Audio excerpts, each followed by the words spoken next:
Sekarang ni contoh, kenapa kita perlu tahu bab ini? Sebab ada orang-orang tua sekarang, kalau saya berkuliah di mana-mana masjid, kita sebut tentang isu Palestin. Sak Palestin, last kali soalan yang muncul, soalan yang tiba, kat mana Palestin tu Ustaz?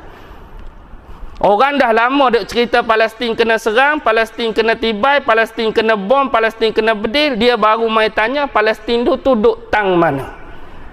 Bukan niat nak menghina dan memperlekehkan dia, tapi itulah asas kepada sumber ilmu tadi. Bila kita sebut Palestin, dalam otak kita dah ada dia ni duduk benua mana, dia ni duduk kawasan mana, apakah negara-negara jiran yang melingkungi dia. Kita nak bicarakan satu-satu kawasan, biar kita tahu dan kenal pasti yang kawasan ataupun tempat kita nak bicarakan duduk kawasan mana. Baru kita pergi kepada sejarah yang melatari belakang dia.